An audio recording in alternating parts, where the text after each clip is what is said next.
Okay. That's great. Bro, what the fuck? Give me some good shit. Give me some good shit. Give me some good shit. We're literally waiting for Lesbian to push the on button. What the is there no songs, dude?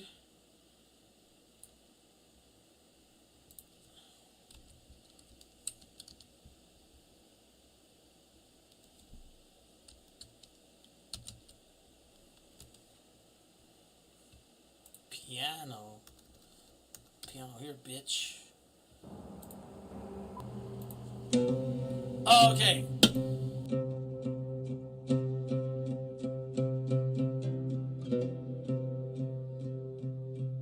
Macmillan Audio presents The 100 Years' War on Palestine, a history of settler colonialism.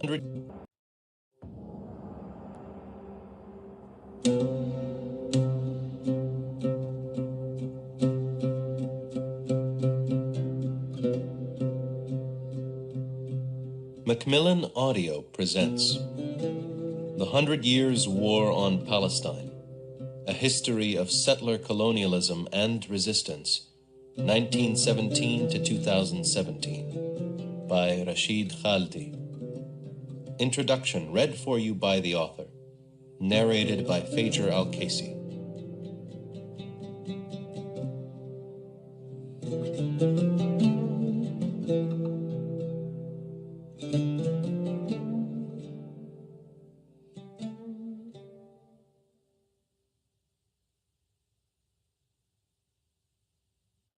I dedicate this book to my 3 grandchildren, Tariq, Idris, and Noor, all born in the 21st century, who will hopefully see the end of this 100 years' war. We are a nation threatened by disappearance. Isa and Yusuf al-Isa, Palestine, May 7th, 1914. Introduction. For a few years during the early 1990s, I lived in Jerusalem for several months at a time, doing research in the private libraries of some of the city's oldest families, including my own. With my wife and children, I stayed in an apartment belonging to a Khaldi family waqf, or religious endowment, in the heart of the cramped, noisy old city. From the roof of this building, there was a view of 2 of the greatest masterpieces of early Islamic architecture. The shining golden dome of the rock was just over 300 feet away, on the Haram al-Sharif. Beyond it lay the smaller silver-gray cupola of the Al-Aqsa Mosque, with the Mount of Olives in the background. In other directions, one could see the old city's churches and synagogues. Just down Bab al-Silsila Street was the main building of the Khaldi Library, which was founded in 1899 by my grandfather, Hajj Raghib al-Khaldi, with a bequest from his mother, Khadija al-Khaldi. The library houses more than 1,200 manuscripts, mainly in Arabic, some in Persian and Ottoman Turkish, the oldest dating back to the early 11th century, including some 2,000 19th century Arabic printed books and miscellaneous family papers. The collection is one of the most extensive in all of Palestine that is still in the hands of its original owners. At the time of my stay, the main library structure, which dates from around the 13th century, was undergoing restoration, so the contents were being stored temporarily in large cardboard boxes in a Mamluk-era building connected to our apartment by a narrow stairway. I spent over a year among those boxes, going through dusty, worm-eaten books, documents, and letters belonging to generations of Khalidis, among them my great-great-great-uncle Yusuf Dia ad-Din Basha al-Khaldi. Through his papers, I discovered a worldly man with a broad education acquired in Jerusalem, Malta, Istanbul, and Vienna. A man who was deeply interested in comparative religion, especially in Judaism, and who owned a number of books in European languages on this and other subjects. Yusuf Dia was heir to a long line of Jerusalemite Islamic scholars and legal functionaries. His father, Sayyid Muhammad Ali al-Khaldi, had served for some 50 years as deputy Qadi and chief of the Jerusalem Sharia Court Secretariat. But at a young age, Yusuf Dia sought a different path for himself. After absorbing the fundamentals of a traditional Islamic education, he left Palestine at the age of 18, without his father's approval, we are told, to spend 2 years at a British Church Mission Society school in Malta. From there, he went to study at the Imperial Medical School in Istanbul, after which he attended the city's Robert College, recently founded by American Protestant missionaries. For 5 years, during the 1860s, Yusuf Dia attended some of the first institutions in the region that provided a modern Western-style education, learning English, French, German, and much else. It was an unusual trajectory for a young man from a family of Muslim religious scholars in the mid-19th century. Having obtained this broad training, Yusuf Dia filled various roles as an Ottoman government official, translator in the foreign ministry, consul in the Russian port of Poti on the Black Sea, governor of districts in Kurdistan, Lebanon, Palestine, and Syria, and mayor of Jerusalem for nearly a decade, with stints teaching at the Royal Imperial University in Vienna. He was also elected as the deputy from Jerusalem to the short-lived Ottoman parliament established in 1876 under the empire's new constitution, earning Sultan Abdul Hamid's enmity because he supported parliamentary prerogatives over executive power. In line with family tradition and his Islamic and Western education, El-Khaldi became an accomplished scholar as well. The Khaldi Library contains many books of his in French, German, and English, as well as correspondence with learned figures in Europe and the Middle East. Additionally, old Austrian, French, and British newspapers in the library show that Yusuf Dia regularly read the overseas press. There is evidence that he received these materials via the Austrian post office in Istanbul, which was not subject to the draconian Ottoman laws of censorship.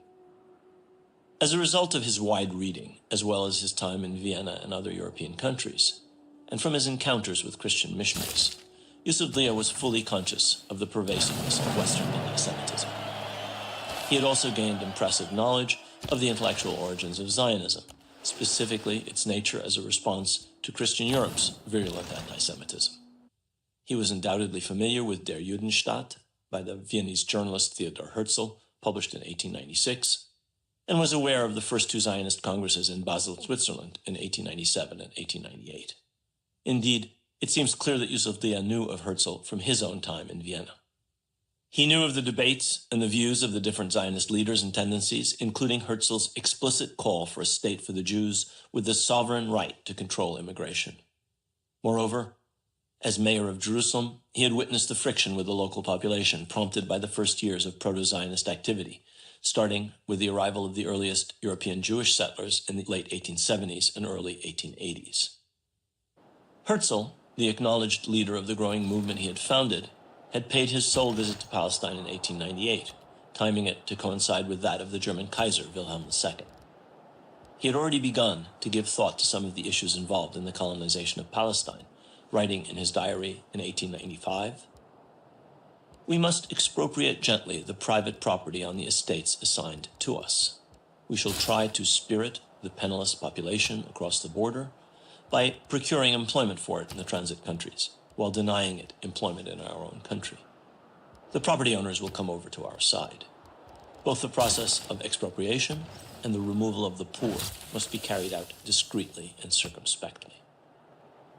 Yusuf Dia would have been more aware than most of his compatriots in Palestine of the ambition of the nascent Zionist movement, as well as its strength, resources, and appeal. He knew perfectly well that there was no way to reconcile Zionism's claims on Palestine and its explicit aim of Jewish statehood and sovereignty there with the rights and well-being of the country's indigenous inhabitants. It is for these reasons, presumably, that on March 1st, 1899, Yusuf Dia sent a prescient 7-page letter to the French chief rabbi, Zadok Khan, with the intention that it be passed on to the founder of modern Zionism. The letter began with an expression of Yusuf Dia's admiration for Herzl, whom he esteemed as a man, as a writer of talent, and as a true Jewish patriot, and of his respect for Judaism and for Jews, who he said were our cousins, referring to the patriarch Abraham, revered as their common forefather by both Jews and Muslims. He understood the motivations for Zionism, just as he deplored the persecution to which Jews were subject in Europe. In light of this, he wrote, "Zionism in principle was natural, beautiful, and just, and who could contest the rights of the Jews in Palestine? My God, historically, it is your country." This last sentence is sometimes cited in isolation from the rest of the letter, to represent Yusuf Lia's enthusiastic acceptance of the entire Zionist program in Palestine. However, the former mayor and deputy of Jerusalem went on to warn of the dangers he foresaw as a consequence of the implementation of the Zionist project for a sovereign Jewish state in Palestine. The Zionist idea would sow dissension among Christians, Muslims, and Jews there. It would imperil the status and security that Jews had always enjoyed throughout the Ottoman domains. Coming to his main purpose, Yusuf Lia said soberly that whatever the merits of Zionism, the brutal force of circumstances had to be taken into account. The most important of them were that Palestine is an integral part of the Ottoman Empire, and more gravely, it is inhabited by others. Palestine already had an indigenous population that would never accept being superseded. Yusuf Lia spoke with full knowledge of the facts, asserting that it was pure folly for Zionism to plan to take over Palestine. Nothing could be more just and equitable than for the unhappy Jewish nation to find a refuge elsewhere. But he concluded with a heartfelt plea, "In the name of God, let Palestine be left alone." Herzl's reply to Yusuf Lia came quickly on March 19th. His letter was probably the first response by a founder of the Zionist movement to a cogent Palestinian objection to its embryonic plans for Palestine. In it, Herzl established what was to become a pattern of dismissing as insignificant the interests and sometimes the very existence of the indigenous population. The Zionist leader simply ignored the letter's basic thesis, that Palestine was already inhabited by a population that would not agree to be supplanted. Although Herzl had visited the country once, he, like most early European Zionists, had not much knowledge of or contact with its native inhabitants. He also failed to address al-Khaldi's well-founded concerns about the danger the Zionist program would pose to the large, well-established Jewish communities all over the Middle East. Glossing over the fact that Zionism was ultimately meant to lead to Jewish domination of Palestine, Herzl employed a justification that has been a touchstone for colonialists at all times and in all places, and that would become a staple argument of the Zionist movement. Jewish immigration would benefit the indigenous people of Palestine. It is their well-being, their individual wealth, which we will increase by bringing in our own. Echoing the language he had used in Der Judenstaat, Herzl added, "In allowing immigration to a number of Jews, bringing their intelligence, their financial acumen, and their means of enterprise to the country, no one can doubt that the well-being of the entire country would be the happy result." Most revealingly, the letter addresses a consideration that Yusuf Lia had not even raised. "You see another difficulty, Excellency, in the existence of the non-Jewish population in Palestine? But who would think of sending them away?" With his assurance, in response to al-Khaldi's unasked question, Herzl alludes to the desire recorded in his diary to spirit the country's poor population discreetly across the borders. It is clear from this chilling quotation that Herzl grasped the importance of disappearing the native population of Palestine in order for Zionism to succeed. Moreover, the 1901 charter that he co-drafted for the Jewish Ottoman Land Company includes the same principle of the removal of inhabitants of Palestine to other provinces and territories of the Ottoman Empire. Although Herzl stressed in his writings that his project was based on the highest tolerance with full rights for all, what was meant was no more than toleration of any minorities that might remain after the rest had been moved elsewhere. Herzl underestimated his correspondent. From al-Khaldi's letter, it is clear that he understood perfectly well that at issue was not the immigration of a limited number of Jews to Palestine, but rather the transformation of the entire land into a Jewish state. Given Herzl's reply to him, Yusuf Lia could only have come to one of two conclusions. Either the Zionist leader meant to deceive him by concealing the true aims of the Zionist movement, or Herzl simply did not see Yusuf Lia and the Arabs of Palestine as worthy of being taken seriously. Instead, with the smug self-assurance so common to 19th century Europeans, Herzl offered the preposterous inducement that the colonization and ultimately the usurpation of their land by strangers would benefit the people of that country. Herzl's thinking in his reply to Yusuf Lia appear to have been based on the assumption that the Arabs could ultimately be bribed or fooled into ignoring what the Zionist movement actually intended for Palestine. This condescending attitude towards the intelligence, not to speak of the rights, of the Arab population of Palestine was to be serially repeated by Zionist, British, European, and American leaders in the decades that followed, down to the present day. As for the Jewish state that was ultimately created by the movement Herzl founded, as Yusuf Leah foresaw, there was to be room there for only one people, the Jewish people. Others would indeed be spirited away, or at best tolerated. Yusuf Leah's letter and Herzl's response to it are well known to historians of the period, but most of them do not seem to have reflected carefully on what was perhaps the first meaningful exchange between a leading Palestinian figure and a founder of the Zionist movement. They have not reckoned fully with Herzl's rationalizations, which laid out quite plainly the essentially colonial nature of the century-long conflict in Palestine, nor have they acknowledged El-Khaldi's arguments, which have been borne out in full since 1899. Starting after World War I, the dismantling of indigenous Palestinian society was set in motion by the large-scale immigration of European Jewish settlers, supported by the newly established British Mandate authorities, who helped them build the autonomous structure of a Zionist para-state. Additionally, a separate Jewish-controlled sector of the economy was created through the exclusion of Arab labor from Jewish-owned firms under the slogan of Avodah Ivrit, Hebrew labor, and the injection of truly massive amounts of capital from abroad. By the middle of the 1930s, although Jews were still a minority of the population, this largely autonomous sector was bigger than the Arab-owned part of the economy. The indigenous population was further diminished by the crushing repression of the great 1936-1939 Arab revolt against British rule, during which 10% of the Arab adult male population was killed, wounded, imprisoned, or exiled, as the British employed 100,000 troops and air power to master Palestinian resistance. Meanwhile, a massive wave of Jewish immigration, as a result of persecution by the Nazi regime in Germany, raised the Jewish population in Palestine from just 18% of the total in 1932 to over 31% in 1939. This provided the demographic critical mass and military manpower that were necessary for the ethnic cleansing of Palestine in 1948. The expulsion then of over half the Arab population of the country, first by Zionist militias and then by the Israeli army, completed the military and political triumph of Zionism. Such radical social engineering at the expense of the indigenous population is the way of all colonial settler movements. In Palestine, it was a necessary precondition for transforming most of an overwhelmingly Arab country into a predominantly Jewish state.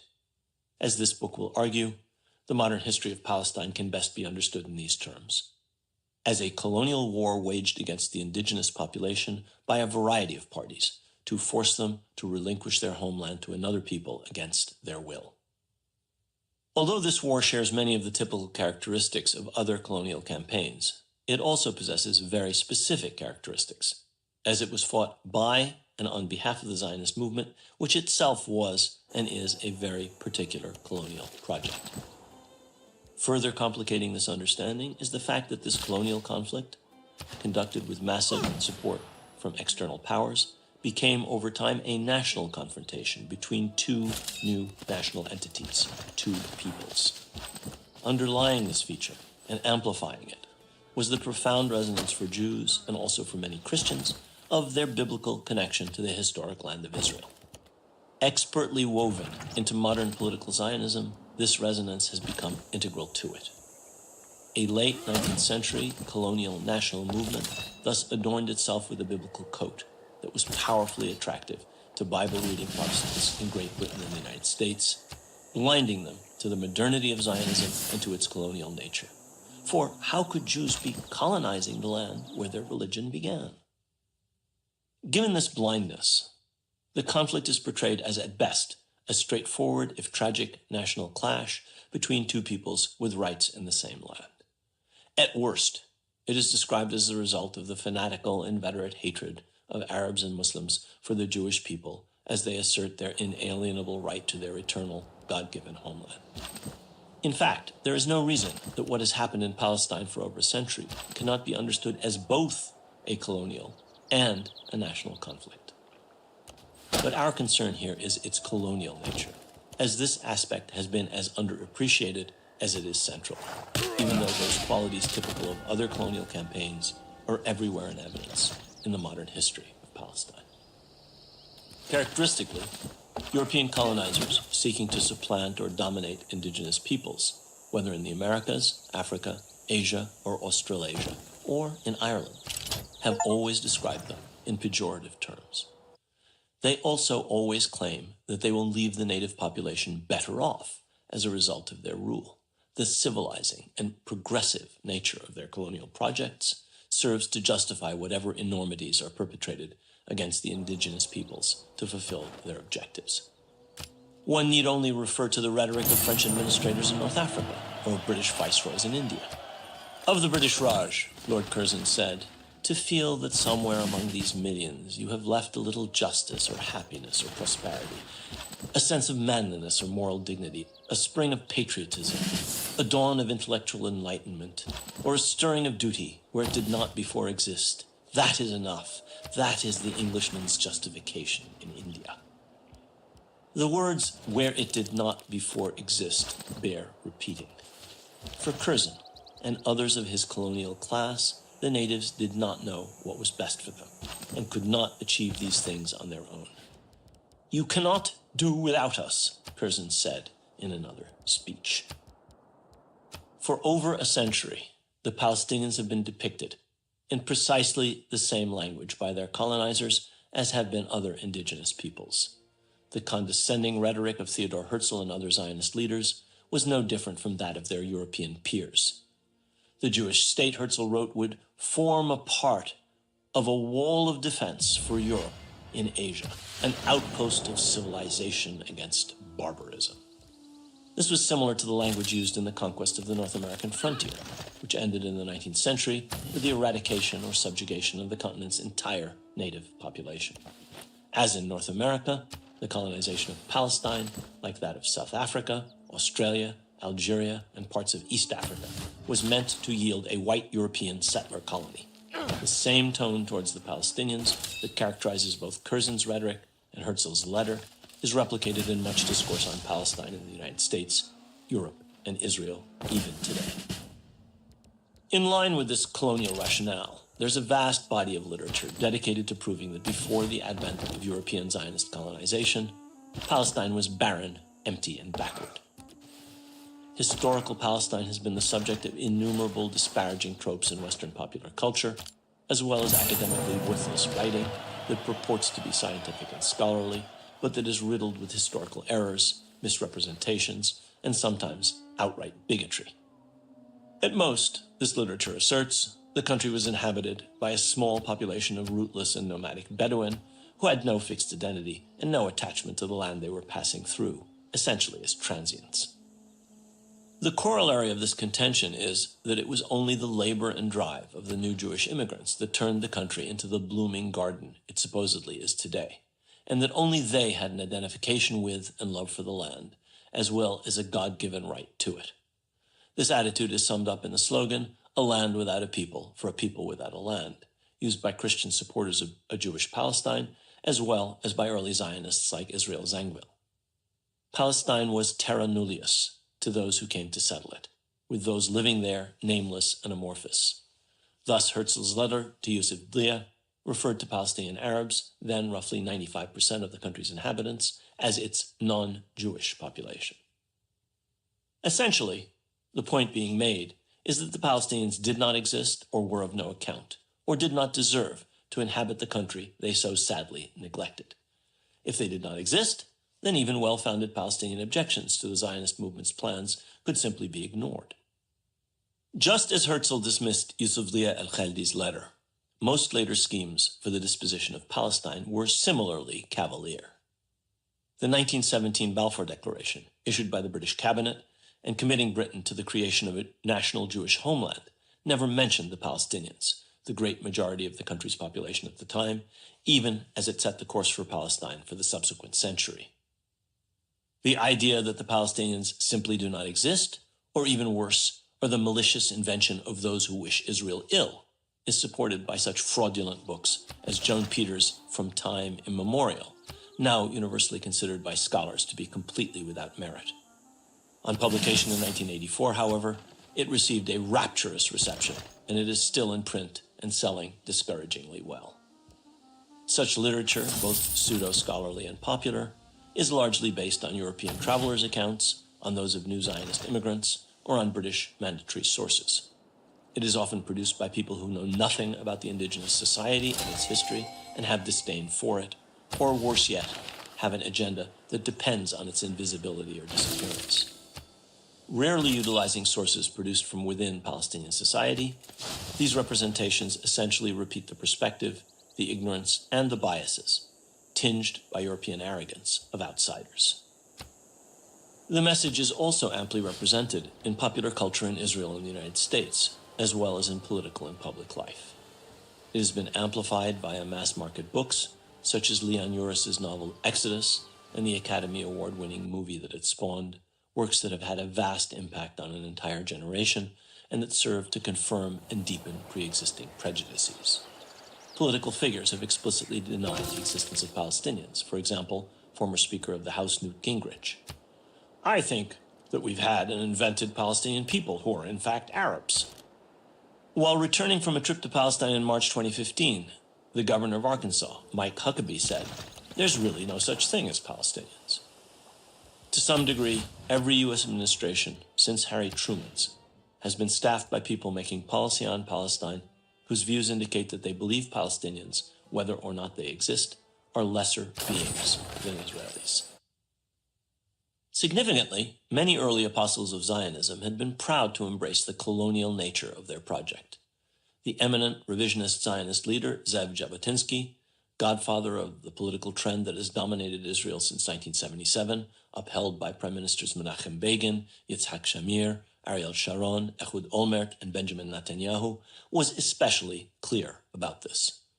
Jabotinsky wrote in 1923, "Every native population in the world resists colonists as long as it has the slightest hope of being able to rid itself of the danger of being colonized. That is what the Arabs in Palestine are doing, and what they will persist in doing as long as there remains a solitary spark of hope that they will be able to prevent the transformation of Palestine into the land of Israel." Such honesty was rare among other leading Zionists who, like Herzl, protested the innocent purity of their aims and deceived their Western listeners, and perhaps themselves, with fairy tales about their benign intentions towards the Arab inhabitants of Palestine. Jabotinsky and his followers were among the few who were frank enough to admit publicly and bluntly the harsh realities inevitably attendant on the implantation of a colonial settler society within an existing population. Specifically, he acknowledged that the constant threat of the use of massive force against the Arab majority would be necessary to implement the Zionist program. What he called an iron wall of bayonets was an imperative for its success. As Jabotinsky put it, Zionist colonization can proceed and develop only under the protection of a power that is independent of the native population, behind an iron wall which the native population cannot breach. This was still the high age of colonialism, when such things being done to native societies by Westerners were normalized and described as progress. The social and economic institutions founded by the early Zionists, which were central to the success of the Zionist project, were also unquestioningly understood by all and described as colonial.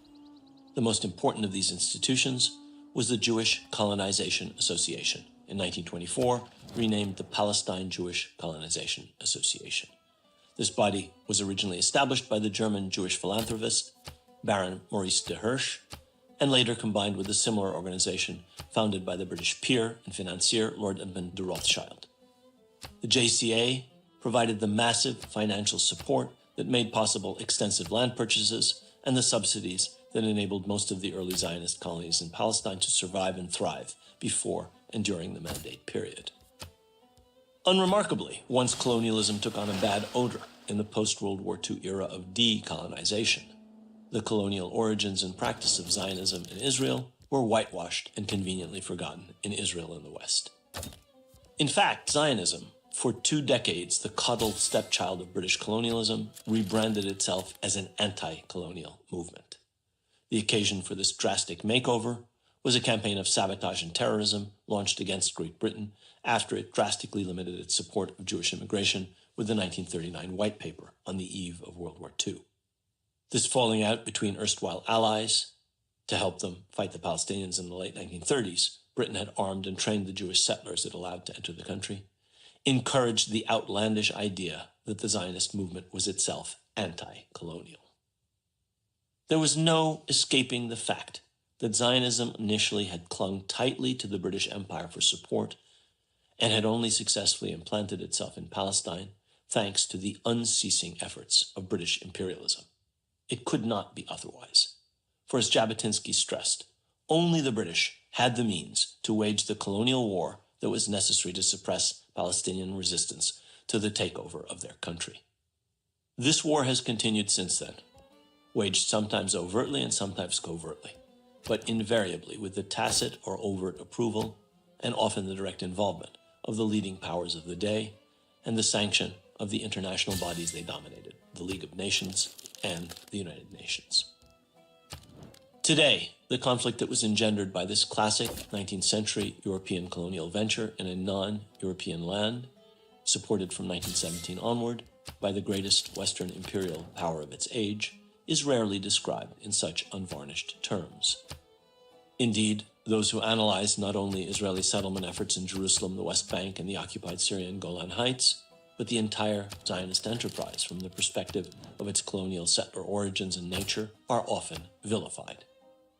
Many cannot accept the contradiction inherent in the idea that although Zionism undoubtedly succeeded in creating a thriving national entity in Israel, its roots are as a colonial settler project, as are those of other modern countries, the United States, Canada, Australia, and New Zealand. Nor can they accept that it would not have succeeded but for the support of the great imperial powers, Britain and later the United States. Zionism, therefore, could be and was both a national and a colonial settler movement at one and the same time. Rather than write a comprehensive survey of Palestinian history, I have chosen to focus on 6 turning points in the struggle over Palestine. These 6 events, from the 1917 issuance of the Balfour Declaration, which decided the fate of Palestine, to Israel's siege of the Gaza Strip and its intermittent wars on Gaza's population in the early 2000s, highlight the colonial nature of the 100 Years' War on Palestine, and also the indispensable role of external powers in waging it. I've told this story partly through the experiences of Palestinians who lived through the war, many of them members of my family, who were present at some of the episodes described. I have included my own recollections of events that I witnessed, as well as materials belonging to my own and other families, and a variety of first-person narratives. My purpose throughout has been to show that this conflict must be seen quite differently from most of the prevailing views of it. I have written several books and numerous articles on different aspects of Palestinian history in a purely academic vein. The underpinning of this book, too, is research-based and academic, but it also has a first-person dimension that is usually excluded from scholarly history. Although members of my family have been involved in events in Palestine for years, as have I, as a witness or participant, our experiences are not unique, in spite of the advantages we enjoyed because of our class and status. One could draw on many such accounts, although much history from below and from other sectors of Palestinian society remains to be related. Nevertheless, in spite of the tensions inherent in this chosen approach, I believe it helps illuminate a perspective that is missing from the way in which the story of Palestine has been told in most of the literature. I should add that this book does not correspond to a lachrymose conception of the past 100 years of Palestinian history, to reprise the great historian Salah Baron's brilliant critique of a 19th century trend in Jewish historical writing. Palestinians have been accused by those who sympathize with their oppressors of wallowing in their own victimization. It is a fact, however, that like all indigenous peoples confronting colonial wars, the Palestinians faced odds that were daunting and sometimes impossible. It is also true that they have suffered repeated defeats and have often been divided and badly led. None of this means that Palestinians could not sometimes defy those odds successfully, or that at other times they could not have made better choices. But we cannot overlook the formidable international and imperial forces arrayed against them, the scale of which has often been dismissed, and in spite of which they have displayed remarkable resilience.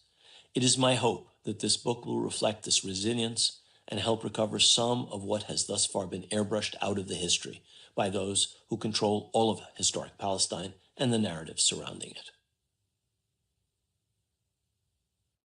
1.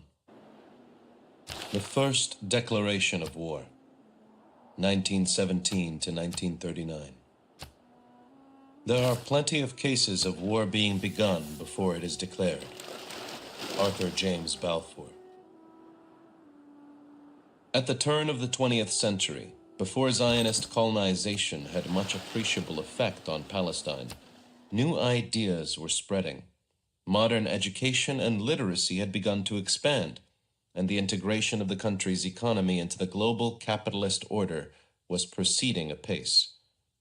Production for export of crops like wheat and citrus fruit, capital investment in agriculture, and the introduction of cash crops and wage labor, notable in the rapid spread of orange groves, were changing the face of large sections of the countryside.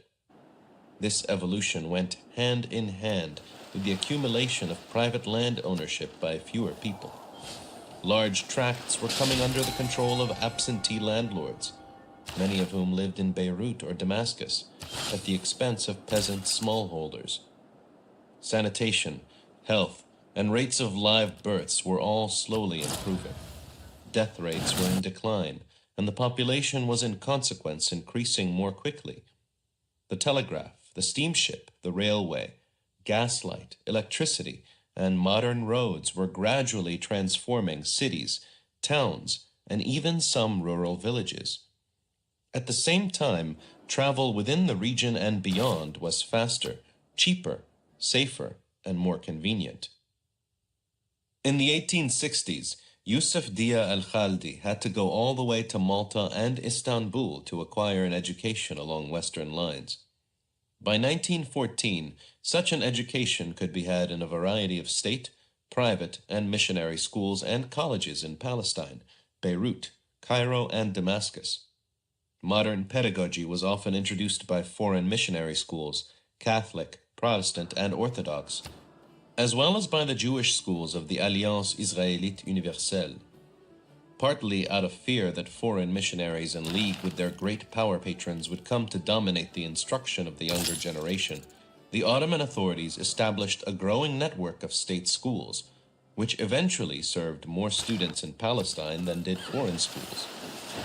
Although universal access to education and widespread literacy were still far in the future, the changes leading up to World War I offered new horizons and novel ideas to more and more people.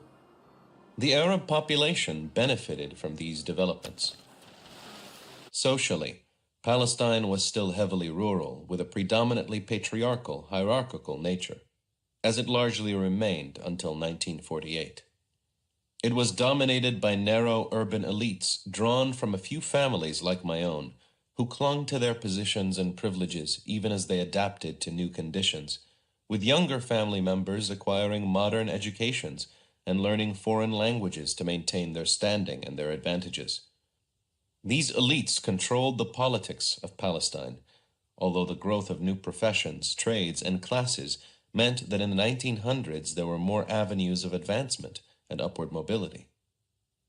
In the rapidly growing coastal cities of Jaffa and Haifa in particular, change was more visible than in the more conservative inland towns such as Jerusalem, Nablus, and Hebron, as the former witnessed the appearance of a nascent commercial bourgeoisie and an embryonic urban working class. At the same time, the sense of identity of large parts of the population was also evolving and shifting. My grandfather's generation would have identified, and would have been identified, in terms of family, religious affiliation, and city or village of origin. They would have cherished their descent from revered ancestors. They would have been proud speakers of Arabic, the language of the Quran, and heirs to Arab culture. They might have felt loyalty to the Ottoman dynasty and state, an allegiance rooted in custom, as well as a sense of the Ottoman state as a bulwark defending the lands of the earliest and greatest Muslim empires, lands coveted by Christendom since the Crusades, lands in which the holy cities of Mecca, Medina, and Jerusalem were located. That loyalty had begun to weaken in the 19th century, however, as the religious foundation of the state was diminished as Ottoman military defeats and territorial losses mounted, and as the ideas of nationalism evolved and spread. Greater mobility and access to education accelerated these shifts, and the burgeoning press and availability of printed books also played an important role. 32 new newspapers and periodicals were established in Palestine between 1908 and 1914, with even more in the 1920s and 1930s. Different forms of identification, such as nationhood and novel ideas about social organization, including working-class solidarity and the role of women in society, were emerging to challenge previously fixed affiliations. These modes of belonging, whether to a national or class or professional group, were still in formation and involved overlapping ties of loyalty. Yusuf Dia's 1899 letter to Herzl, for example, evokes religious affiliation, Ottoman loyalty, local pride in Jerusalem, and a clear sense of identification with Palestine. In this first decade of the 20th century, a large proportion of the Jews living in Palestine were still culturally quite similar to and lived reasonably comfortably alongside city-dwelling Muslims and Christians. They were mostly ultra-Orthodox and non-Zionist Mizrahi, Eastern, or Sephardic descendants of Jews expelled from Spain, urbanites of Middle Eastern or Mediterranean origin who often spoke Arabic or Turkish, even if only as a second or third language. In spite of marked religious distinctions between them and their neighbors, they were not foreigners, nor were they Europeans or settlers. They saw themselves, and were seen as Jews who were part of the indigenous Muslim majority society. Moreover, some young European Ashkenazi Jews who settled in Palestine at this time, including such ardent Zionists as David Ben-Gurion and Yitzhak Ben-Zvi, one became prime minister and the other the president of Israel, initially sought a measure of integration into the local society. Ben-Gurion and Ben-Zvi even took Ottoman nationality, studied in Istanbul, and learned Arabic and Turkish. The much more rapid pace of transformation in the advanced countries of Western Europe and North America compared to the rest of the world during the modern industrial era led many outside observers, including some eminent scholars, to mistakenly claim that Middle Eastern societies, including Palestine, were stagnant and unchanging, or even in decline. We now know from many indices that this was by no means the case. A growing body of solidly grounded historical work based on Ottoman, Palestinian, Israeli, and Western sources completely refutes these false notions. However, recent scholarship on Palestine in the years before 1948 goes much further than just dealing with the misconceptions and distortions at the heart of such thinking. Whatever it may have looked like to uninformed outsiders, it is clear that by the first part of the 20th century, there existed in Palestine, under Ottoman rule, a vibrant Arab society, undergoing a series of rapid and accelerating transitions, much like several other Middle Eastern societies around it. Major external shocks have powerful effects on societies, especially on their sense of self. The Ottoman Empire grew increasingly fragile in the early 20th century, with major territorial losses in the Balkans, Libya, and elsewhere. A long series of wrenching wars and upheavals, stretching for nearly a decade, started with the Libyan War in 1911 to 1912, followed by the Balkan War of 1912 to 1913, and then the extraordinary dislocations of World War I, which led to the empire's disappearance. The 4 years of that war brought severe shortages, penury, starvation, disease, the requisitioning of draft animals, and the conscription of most working-age men, who were sent to the front. Greater Syria, which included Palestine and present-day Jordan, Syria, and Lebanon, is estimated to have suffered 500,000 deaths between 1915 and 1918 due to famine alone, which was exacerbated by a plague of locusts. Hunger and general hardship were only one cause of the dire state of the population. Focused as most observers were on the appalling casualties on the Western Front, few realized that the Ottoman Empire overall was dealt the heaviest wartime losses of any major combatant power, with over 3 million dead, 15% of the total population. Most of these casualties were civilians, the largest single group being the victims of massacres at the behest of the Ottoman authorities in 1915 and 1916, Armenians, Assyrians, and other Christians. Additionally, of the 2.8 million Ottoman soldiers originally mobilized, as many as 750,000 may have died during the war. Arab casualties were correspondingly high, since the army units recruited in Iraq and Greater Syria were heavily represented on bloody battlegrounds such as the Ottoman Eastern Front against Russia, as well as in Gallipoli, Sinai, Palestine, and Iraq. The demographer Justin McCarthy estimated that after growing by about 1% annually until 1914, Palestine's population declined by 6% during the war. The turmoil of the period did not spare even well-off families, such as my own. When my father, Ismail, was born in 1915, 4 of his adult brothers, Nu'man, Hassan, Hussein, and Ahmed, had been conscripted for service in the Ottoman army. 2 of them sustained wounds in the fighting, but all were fortunate to survive. My aunt, Anbara Salam al-Khaldi, remembered harrowing images of starvation and deprivation in the streets of Beirut, where she lived as a young woman. Hussein al-Khaldi, my uncle, who served as a medical officer during the war, recalled similar heartbreaking scenes in Jerusalem, where he saw the bodies of dozens of people who had starved to death lying in the streets. The wartime exactions of the Ottoman authorities included the hanging on charges of treason of my aunt's fiancé, Abdelghani al-Uraisi, alongside many other Arab nationalist patriots. In 1917, my grandfather, Haj Raghab al-Khaldi, and my grandmother, Amina, known to all of us as Hassan, together with the other residents of the Jaffa area, received an evacuation order from the Ottoman authorities. To escape the encroaching dangers of war, they left their home at Tal al-Rish near Jaffa. My grandfather's work as a judge had brought them there from Jerusalem many years earlier, with their 4 youngest children, my father among them. For several months, the family sought refuge in the hill village of Deir Ghassana, east of Jaffa, with members of the Barghouti clan, with whom they had long-standing connections. The village was far enough from the sea to be out of the range of Allied naval guns, and away from the heavy fighting along the coast, as the British armies under General Sir Edmund Allenby advanced northward. From the spring of 1917 through the late fall, the southern parts of the country were the scene of a grinding series of battles between British and Ottoman forces, the latter backed by German and Austrian troops. The fighting involved trench warfare, air raids, and intensive land and naval artillery bombardments. British and Imperial units launched a number of major offensives, which slowly pushed back the Ottoman defenders.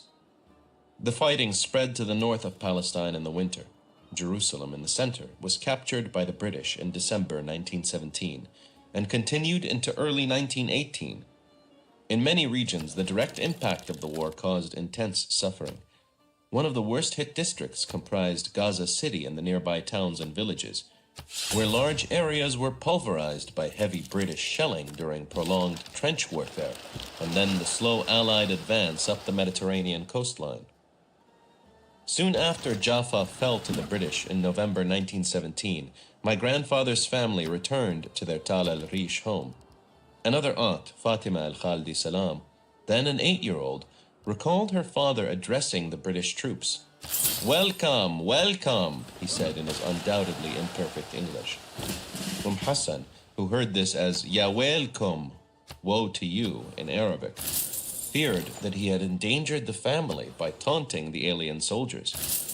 Whether Haj Raghab al-Khaldi welcomed or lamented the arrival of the British, 2 of his sons were still fighting on the other side, and 2 were being held as POWs, which placed the family in a perilous position. 2 uncles remained with the Ottoman army, which resisted the British in northern Palestine and Syria until late 1918. They were among the thousands of men still absent from their homes at war's end. Some had emigrated to the Americas to escape conscription, while many, the writer Arif Shahada, later known as Arif al-Arif, among them were being held in Allied prisoner-of-war camps. Others were in the hills, dodging the draft, like Najib Nasser, editor of the outspokenly anti-Zionist Haifa newspaper, Al-Karmil. Meanwhile, there were Arab soldiers who had deserted the Ottoman army and crossed the lines, or who were serving in the forces of the Arab revolt led by Sharif Hussein and allied with Britain. Still others, such as Isa al-Isa, the editor of Palestine, who had been exiled by the Ottoman authorities for his fierce independence with its strong echoes of Arab nationalism, were forced from the relatively cosmopolitan confines of Jaffa to various small towns in the heart of rural Anatolia. All of these profound material shocks heightened the impact of the wrenching post-war political changes, which obliged people to rethink long-standing senses of identity. By the end of the fighting, people in Palestine and in much of the Arab world found themselves under occupation by European armies. After 400 years, they were confronted by the disconcerting prospect of alien rule and the swift disappearance of Ottoman control, which had been the only system of government known for over 20 generations. It was in the midst of this great trauma, as one era ended and another began, against a grim background of suffering, loss, and deprivation, that Palestinians learned, in a fragmentary fashion, of the Balfour Declaration. The momentous statement made just over a century ago on behalf of Britain's cabinet on November 2nd, 1917, by the Secretary of State of Foreign Affairs, Arthur James Balfour, what has come to be known as the Balfour Declaration, comprised a single sentence. His Majesty's government view with favor the establishment in Palestine of a national home for the Jewish people, and will use their best endeavors to facilitate the achievement of this object, it being clearly understood that nothing shall be done which may prejudice the civil and religious rights of existing non-Jewish communities in Palestine, or the rights and political status enjoyed by Jews in any other country. If before World War I, many prescient Palestinians had begun to regard the Zionist movement as a threat, the Balfour Declaration introduced a new and fearsome element.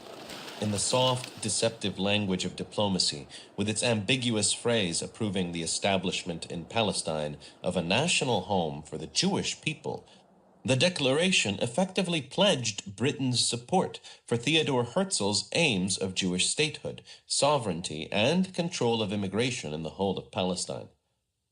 Significantly, the overwhelming Arab majority of the population, around 94% at that time, went unmentioned by Balfour, except in a backhanded way as the existing non-Jewish communities in Palestine. They were described in terms of what they were not, and certainly not as a nation or a people. The words Palestinian and Arab do not appear in the 67 words of the Declaration.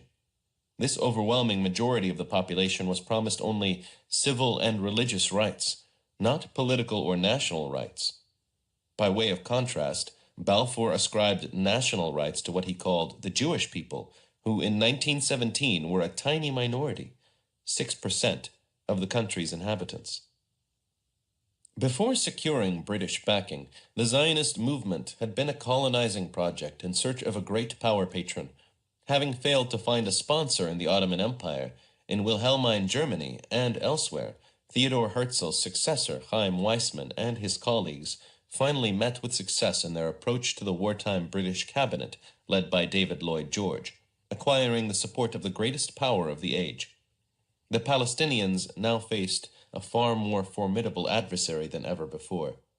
With British troops at that very moment advancing northward and occupying their country, troops who served a government that had pledged to implant a national home wherein unlimited immigration was meant to produce a future Jewish majority. The British government's intentions and objectives at the time have been amply analyzed over the past century. Among its many motivations were both a romantic, religiously derived Philo-Semitic desire to return the Hebrews to the land of the Bible, and an anti-Semitic wish to reduce Jewish immigration to Britain, linked to a conviction that world Jewry had the power to keep newly revolutionary Russia fighting in the war and bring the United States into it. Beyond those impulses, Britain primarily desired control over Palestine for geopolitical strategic reasons, that antedated World War I and that had only been reinforced by wartime events. However important the other motivations may have been, this was the central one. The British Empire was never motivated by altruism. Britain's strategic interests were perfectly served by its sponsorship of the Zionist project, just as they were served by a range of regional wartime undertakings. Among them were commitments made in 1915 and 1916, promising independence to the Arabs led by Sharif Hussein of Mecca, enshrined in the Hussein-McMahon Correspondence, and a secret 1916 deal with France, the Sykes-Picot Agreement, in which the two powers agreed to a colonial partition of the Eastern Arab countries. More important than British motivations for issuing the Balfour Declaration is what this undertaking meant in practice for the crystal-clear aims of the Zionist movement: sovereignty and complete control of Palestine. With Britain's unstinting support, these aims suddenly became plausible. Some leading British politicians extended backing to Zionism that went well beyond the carefully phrased text of the declaration. At a dinner at Balfour's home in 1922, three of the most prominent British statesmen of the era, Lloyd George, Balfour, and Secretary of State for the Colonies, Winston Churchill, assured Weizmann that by the term Jewish national home, they always meant an eventual Jewish state. Lloyd George convinced the Zionist leader that for this reason Britain would never allow representative government in Palestine. Nor did it. For Zionists, their enterprise was now backed by an indispensable iron wall of British military might, in the words of Ze'ev Jabotinsky. For the inhabitants of Palestine, whose future it ultimately decided, Balfour's careful, calibrated prose was in effect a gun pointed directly at their heads, a declaration of war by the British Empire on the indigenous population. The majority now faced the prospect of being outnumbered by unlimited Jewish immigration to a country then almost completely Arab in its population and culture. Whether intended this way or not, the declaration launched a full-blown colonial conflict, a century-long assault on the Palestinian people aimed at fostering an exclusivist national home at their expense. The Palestinian reaction to the Balfour Declaration was late in coming and initially was relatively muted. Word of the British pronouncement had spread in most other parts of the world immediately following its promulgation. In Palestine, however, local newspapers had been shuttered since the beginning of the war by both government censorship and a lack of newsprint, the result of a tight Allied naval blockade of Ottoman ports. After British troops occupied Jerusalem in December 1917, the military regime banned publication of news of the declaration. Indeed, the British authorities did not allow newspapers to reappear in Palestine for nearly 2 years. When reports of the Balfour Declaration finally reached Palestine, they trickled in slowly via word of mouth, and then through copies of Egyptian newspapers that travelers brought from Cairo. The bombshell struck a society prostrate and exhausted at this late stage of war, when survivors of the chaos and displacement were slowly returning to their homes. There is evidence that they reacted with shock to the news. In December 1918, 33 exiled Palestinians, including Al-Isa, who had just made their way from Anatolia to Damascus, where their access to news was not restricted, sent an advance letter of protest to the peace conference being convened in Versailles and to the British Foreign Office. They stressed that this country is our country and expressed their horror at the Zionist claim that Palestine would be turned into a national home for them. Such prospects may have seemed remote to many Palestinians when the Balfour Declaration was issued, at a time when Jews constituted a tiny minority of the population. Nonetheless, some far-sighted individuals, Yusuf Dia al-Khaldi among them, had discerned the danger posed by Zionism early on. In 1914, Isa al-Isa wrote, in an astute editorial in Philistine, of a nation threatened with disappearance by the Zionist tide in this Palestinian land, a nation which is threatened in its very being with expulsion from its homeland. Those who felt trepidation about the encroachment of the Zionist movement were alarmed by its ability to purchase large tracts of fertile land from which the indigenous peasants were removed, and by its success in increasing Jewish immigration. Indeed, between 1909 and 1914, some 40,000 Jewish immigrants had arrived, although some left soon afterwards, and 18 new colonies, of a 1914 total of 52, had been created by the Zionist movement on land it had bought mainly from absentee landlords. The relatively recent concentration of private land ownership greatly facilitated these land purchases. The impact on Palestinians was especially pronounced in agricultural communities, in areas of intensive Zionist colonization, the coastal plain and the fertile Marj ibn Amr and Hulah valleys in the north. Many peasants and villages neighboring the new colonies had been deprived of their land as a result of the land sales. Some had also suffered in armed encounters with the first paramilitary units formed by the European Jewish settlers. Their trepidation was shared by Arab city dwellers in Haifa, Jaffa, and Jerusalem, the main centers of Jewish population then and now, who observed with mounting concern the stream of Jewish immigrants in the years before the war. After the issuance of the Balfour Declaration, the disastrous implications for the future of Palestine were increasingly apparent to all. Beyond demographic and other shifts, World War I and its aftermath accelerated the change in Palestinian national sentiment from a love of country and loyalties to family and locale to a thoroughly modern form of nationalism. In a world where nationalism had been gaining ground for many decades, the Great War provided a global boost to the idea. The tendency was compounded toward the end of the war by Woodrow Wilson in the United States and Vladimir Lenin in Soviet Russia, who both espoused the principle of national self-determination, albeit in different ways and with different aims. Whatever the intentions of these two leaders, the apparent endorsement of the national aspirations of peoples the world over by ostensibly anti-colonial powers had an enormous impact. Clearly, Wilson had no intention of applying the principle to most of those who took them as inspiration for their hopes of national liberation. Indeed, he confessed that he was bewildered by the plethora of peoples, most of whom he had never heard, who responded to his call for self-determination. Nevertheless, the hopes aroused and then disappointed by Wilson's pronouncements in support of national self-determination, by the Bolshevik Revolution, and by the indifference of the Allies at the Versailles Peace Conference to the demands of colonized peoples for independence, sparked massive revolutionary anti-colonial upheavals in India, Egypt, China, Korea, Ireland, and elsewhere. The dissolution of the Romanov, Habsburg, and Ottoman empires, transnational dynastic states, was also in large measure a function of the spread of nationalism and its intensification during and after the war. Political identities in Palestine had certainly evolved prior to the war, in keeping with global shifts and the evolution of the Ottoman state.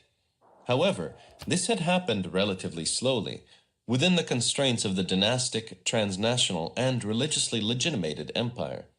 The mental map of most of its subjects before 1914 was limited by their having been governed by this political system for so long that it was hard for them to conceive of not living under Ottoman rule.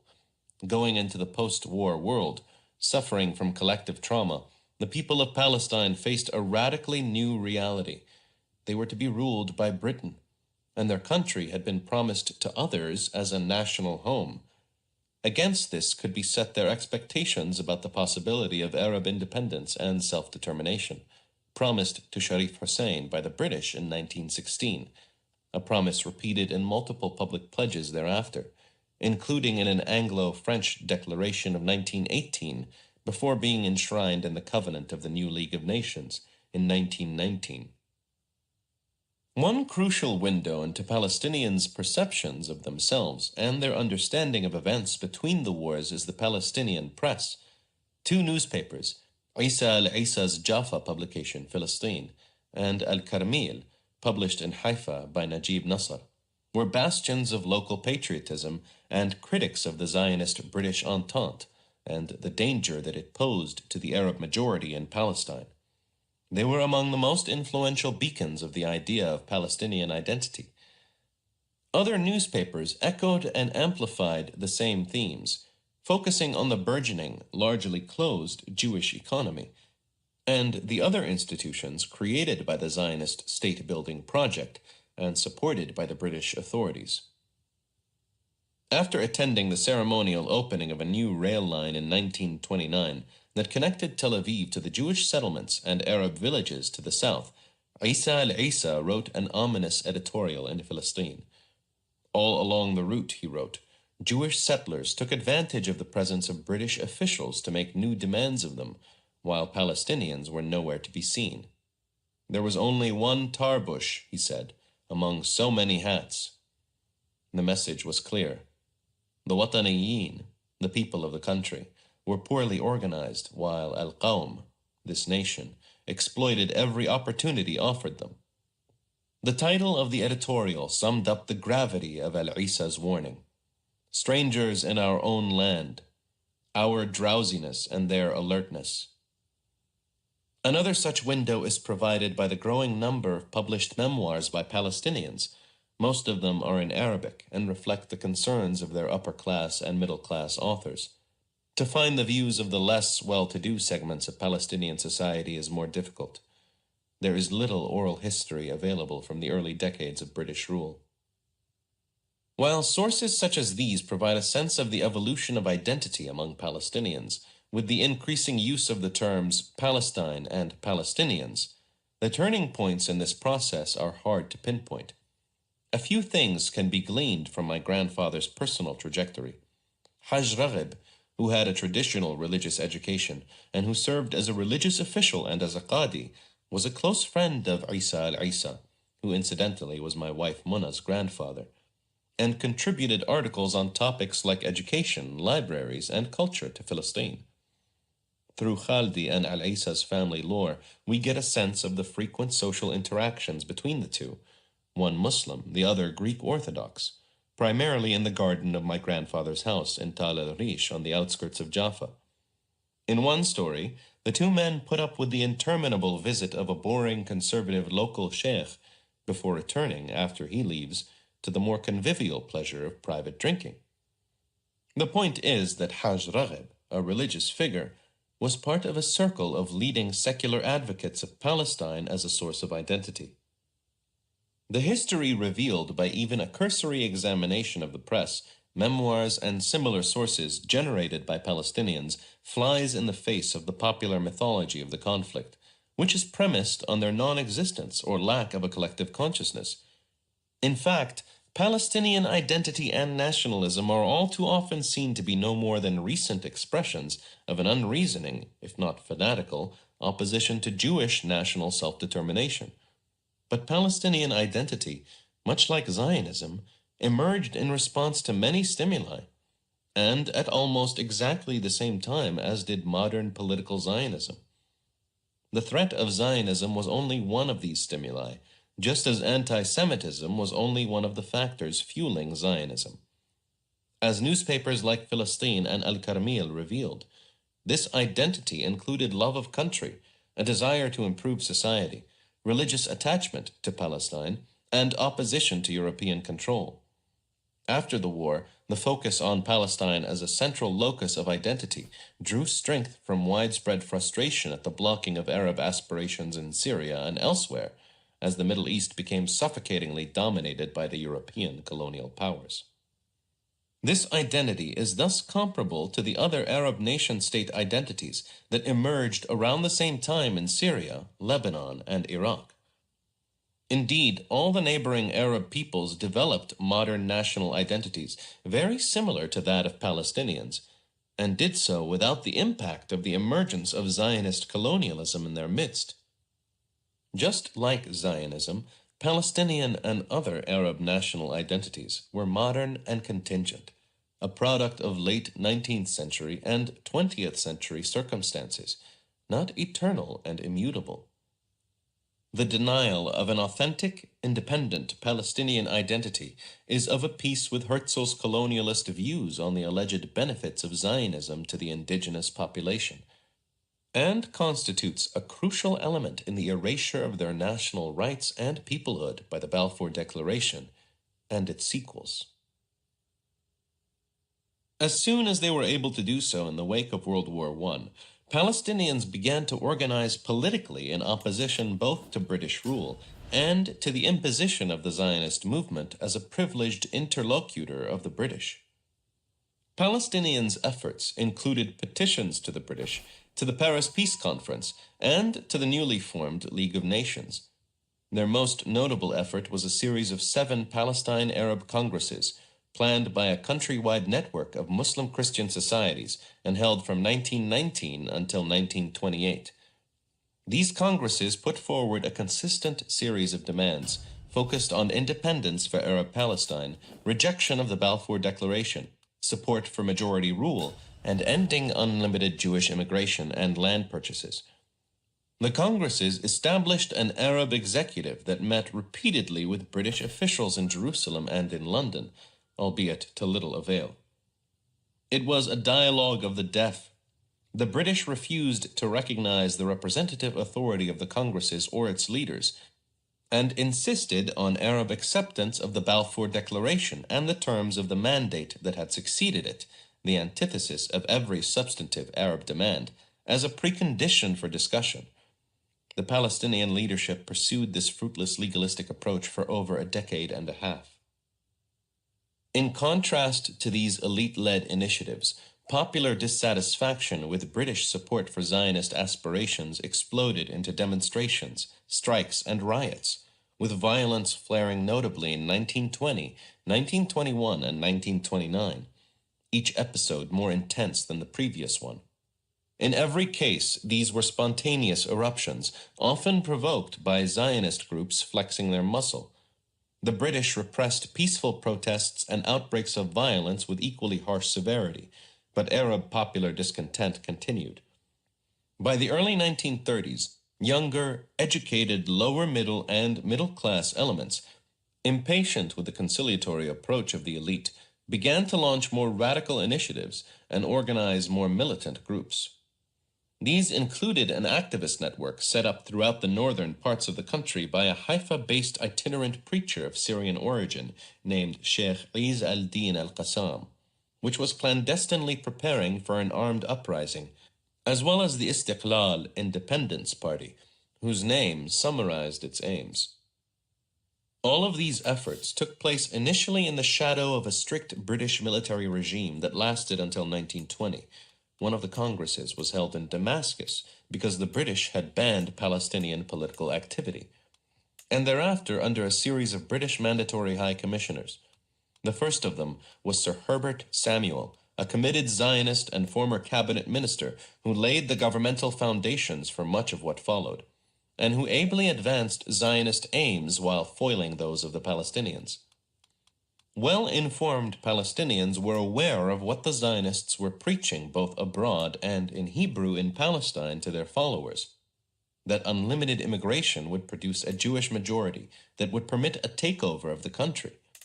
They had been following the doings and sayings of Zionist leaders via the extensive reportage on the subject in the Arabic press since well before the war, while Chaim Weissman had, for example, told several prominent Arabs at a dinner party in Jerusalem in March 1918 to beware treacherous insinuations that Zionists were seeking political power. Most knew that such assertions were strategic and meant to cloak the Zionists' real objectives.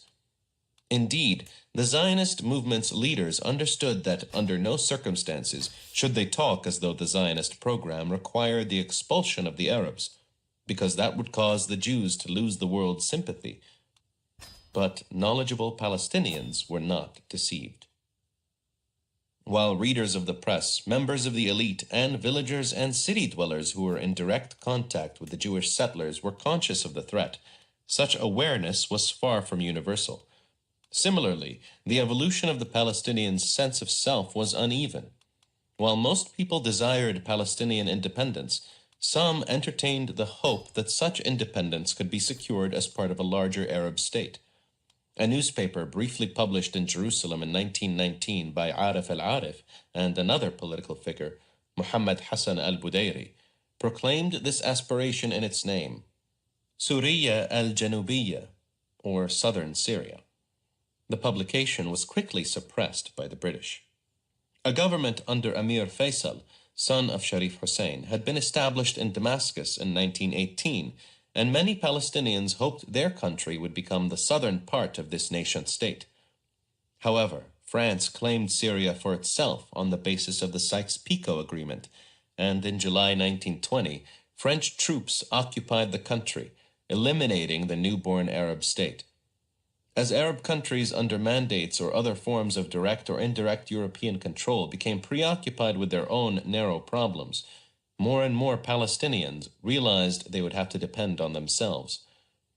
Arabism and the sense of belonging to the larger Arab world always remained strong, but Palestinian identity was constantly reinforced by Britain's bias in favor of the burgeoning Zionist project. Changes elsewhere in the Middle East swept a region racked by continued instability. Following a bitter clash with Allied occupying forces, the nucleus of a Turkish republic arose in Anatolia in place of the Ottoman Empire. Meanwhile, Britain failed to impose a one-sided treaty on Iran and withdrew its occupation forces in 1921. France established itself in Syria and Lebanon after crushing Amir Faisal's state. Egyptians revolting against their British overlords in 1919 were suppressed with great difficulty by the colonial power, which was finally obliged to grant Egypt a simulacrum of independence in 1922. Something analogous occurred in Iraq, where a widespread armed uprising in 1920 obliged the British to grant self-rule under an Arab monarchy headed by the same Amir Faisal, now with the title of king. Within a little more than a decade after World War I, Turks, Iranians, Syrians, Egyptians, and Iraqis all achieved a measure of independence, albeit often highly constrained and severely limited. In Palestine, the British operated with a different set of rules. In 1922, the new League of Nations issued its mandate for Palestine, which formalized Britain's governance of the country. In an extraordinary gift to the Zionist movement, the mandate not only incorporated the text of the Balfour Declaration verbatim, it substantially amplified the declaration's commitments. The document begins with a reference to Article 22 of the Covenant of the League of Nations, which states that for certain communities, their existence as independent nations can be provisionally recognized. It continues by giving an international pledge to uphold the provisions of the Balfour Declaration. The clear implication of this sequence is that only one people in Palestine is to be recognized with national rights: the Jewish people.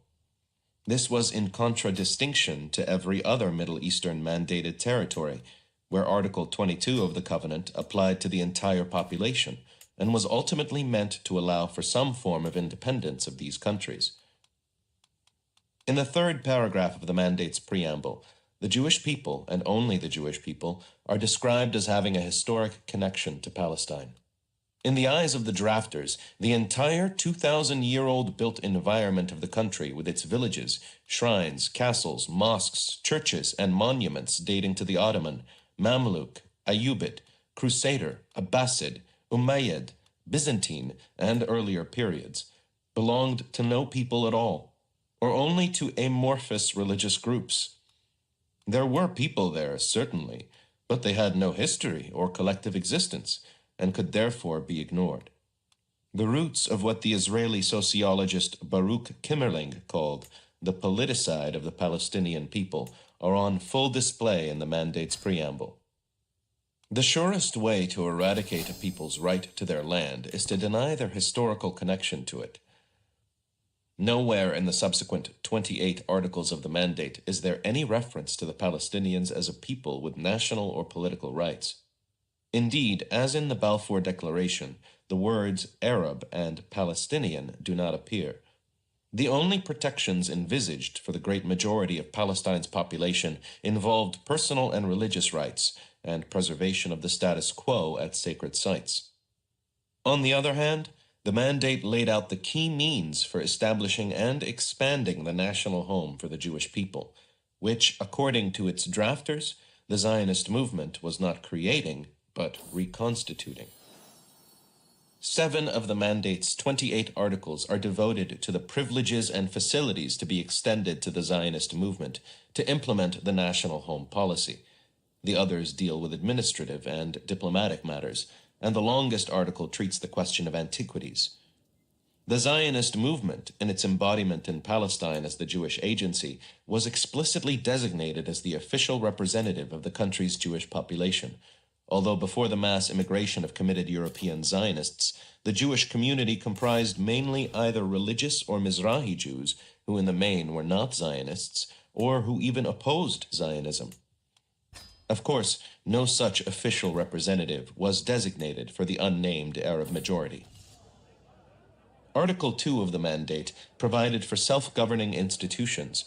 However, the context makes clear that this applied only to the Yishuv, as the Jewish population of Palestine was called, while the Palestinian majority was consistently denied access to such institutions.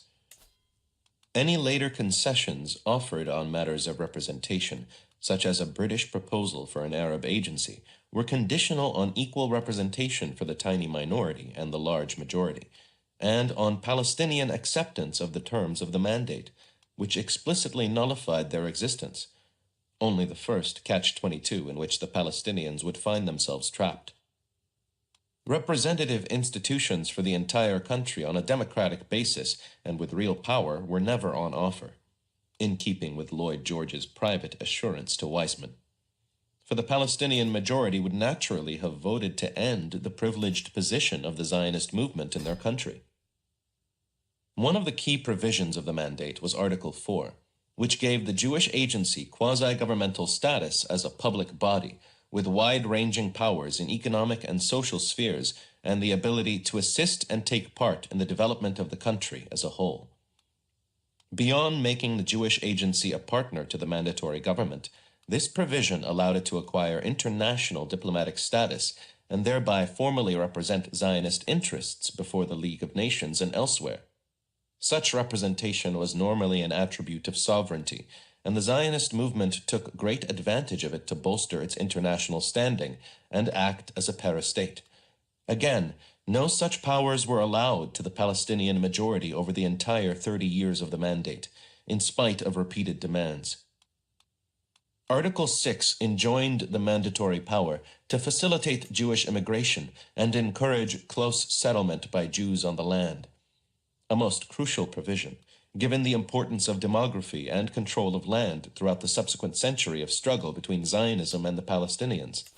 This provision was the foundation for significant growth in the Jewish population and the acquisition of strategically located lands that allowed for control of the country's territorial backbone along the coast, in eastern Galilee, and in the great fertile Marj ibn Amr Valley connecting them. Article 7 provided for a nationality law to facilitate the acquisition of Palestinian citizenship by Jews. This same law was used to deny nationality to Palestinians who had emigrated to the Americas during the Ottoman era and now desired to return to their homeland. Thus, Jewish immigrants, irrespective of their origins, could acquire Palestinian nationality, while native Palestinian Arabs who happened to be abroad when the British took over were denied it. Finally, other articles allowed the Jewish Agency to take over or establish public works, allowed each community to maintain schools in its own language, which meant Jewish Agency control over much of the Yishuv's school system, and made Hebrew an official language of the country. In sum, the mandate essentially allowed for the creation of a Zionist administration, parallel to that of the British mandatory government, which was tasked with fostering and supporting it. This parallel body was meant to exercise for one part of the population many of the functions of a sovereign state, including democratic representation and control of education, health, public works, and international diplomacy.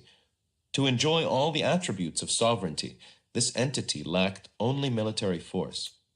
That would come in time. To fully appreciate the particularly destructive force of the mandate for Palestinians, it is worth returning to Article 22 of the Covenant of the League of Nations and looking at a confidential memo written by Lord Balfour in September 1919. For areas formerly part of the Ottoman Empire, Article 22 provisionally recognized their Existence as Independent Nations. The background to this article in relation to the Middle East involved repeated British promises of independence to all the Arabs of the Ottoman domains during World War I in return for their support against the Ottomans, as well as the self-determination proclaimed by Woodrow Wilson. Indeed, all the other mandated territories in the Middle East ultimately won independence, although both mandatory powers, Britain and France, twisted the rules to maintain the maximum degree of control for the longest possible time. Only the Palestinians were denied these advantages, while representative institutions and progress towards self-rule were obtained by the Jewish population in Palestine, which benefited uniquely from Article 22 of the Covenant. For decades, British officials disingenuously but steadfastly maintained that Palestine had been excluded from wartime promises of Arab independence. However, when relevant extracts from the Hussein McMahon correspondence were revealed for the first time in 1938, the British government was forced to admit that the language used was at the very least ambiguous. As we have seen, one of the officials most deeply involved in depriving Palestinians of their rights was Britain's Foreign Secretary, Lord Arthur Balfour. A diffident, worldly patrician and former Prime Minister and nephew of longtime Tory Prime Minister Lord Salisbury, he had served for 5 years as Britain's Chief Secretary in Ireland, the Empire's oldest colony, where he was much hated, earning the nickname Bloody Balfour. Ironically, it was his government that authored the 1905 Aliens Act, meant primarily to keep destitute Jews fleeing Tsarist pogroms out of Britain. A confirmed cynic, he nevertheless held a few beliefs, one of which was the utility to the British Empire and the moral rightness of Zionism, a cause to which he was enlisted by Chaim Weizmann. In spite of this belief, Balfour was clear-eyed regarding the implications of his government's actions that others preferred to pretend did not exist. In a confidential September 1919 memo, not publicly known until its publication over 3 decades later, in a collection of documents on the interwar period, Balfour set out for the cabinet his analysis of the complications Britain had created for itself in the Middle East as a result of its conflicting pledges. On the multiple contradictory commitments of the Allies, including those embodied in the Hussein McMahon correspondence, the Sykes-Picot Agreement, and the Covenant of the League of Nations, Balfour was scathing. After summarizing the incoherence of British policy in Syria and Mesopotamia, he bluntly assessed the situation in Palestine. The contradiction between the letter of the Covenant and the policy of the Allies is even more flagrant in the case of the independent nation of Palestine than in that of the independent nation of Syria. For in Palestine we do not propose even to go through the form of consulting the wishes of the present inhabitants of the country. The 4 great powers are committed to Zionism, and Zionism, be it right or wrong, good or bad, is rooted in age-long traditions, in present needs, in future hopes, of far profounder import than the desires and prejudices of the 700,000 Arabs who now inhabit that ancient land. In my opinion, that is right. What I have never been able to understand is how it can be harmonized with the Declaration, the Covenant, or the instructions to the Commission of Inquiry.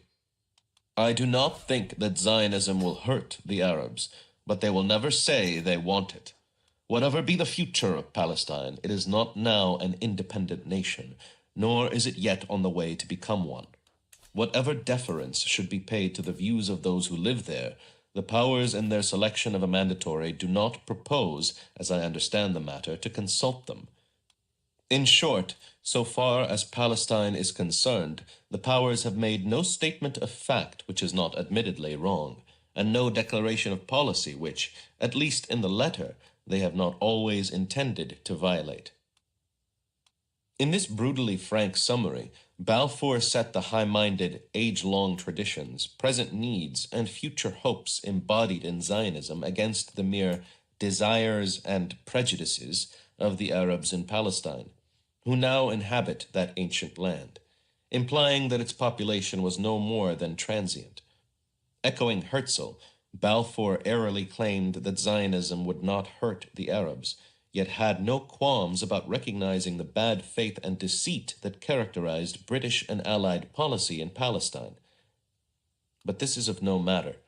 The remainder of the memo is a bland set of proposals for how to surmount the obstacles created by this tangle of hypocrisy and contradictory commitments. The only two fixed points in Balfour's summary are a concern for British imperial interests and a commitment to provide opportunities for the Zionist movement. His motivations were of a piece with those of most other senior British officials involved in crafting Palestine policy. None of them were as honest about the implications of their actions. What did these contradictory British and Allied pledges and a mandate system tailored to suit the needs of the Zionist project produce for the Arabs of Palestine in the interwar years? The British treated the Palestinians with the same contemptuous condescension they lavished on other subject peoples from Hong Kong to Jamaica. Their officials monopolized the top offices in the Mandate government and excluded qualified Arabs. They censored the newspapers, banned political activity when it discomfited them, and generally ran as parsimonious an administration as was possible in light of their commitments. As in Egypt and India, they did little to advance education, since colonial conventional wisdom held that too much of it produced natives who did not know their proper place. First-hand accounts of the period are replete with instances of the racist attitudes of colonial officials to those they considered their inferiors, even if they were dealing with knowledgeable professionals who spoke perfect English. The experience in Palestine was dissimilar to that of most other colonized peoples in this era, in that the Mandate brought an influx of foreign settlers whose mission it was to take over the country. During the crucial years from 1917 until 1939, Jewish immigration and the close settlement by Jews on the land, enjoined by the Mandate, proceeded apace. The colonies established by the Zionist movement up and down the coast of Palestine and in other fertile and strategic regions served to ensure control of a territorial springboard for the domination and ultimately the conquest of the country, once the demographic, economic, and military balance had shifted sufficiently in favor of the Yishuv. In short order, the Jewish population tripled as a proportion.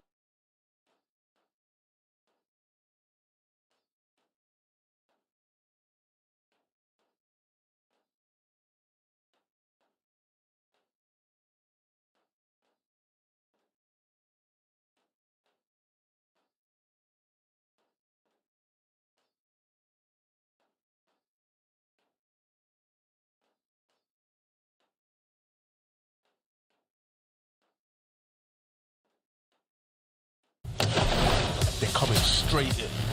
Trust me, I've got...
Yeah, I'm an AI, but I'm here to talk apps. Real apps you can build in minutes with Base 44.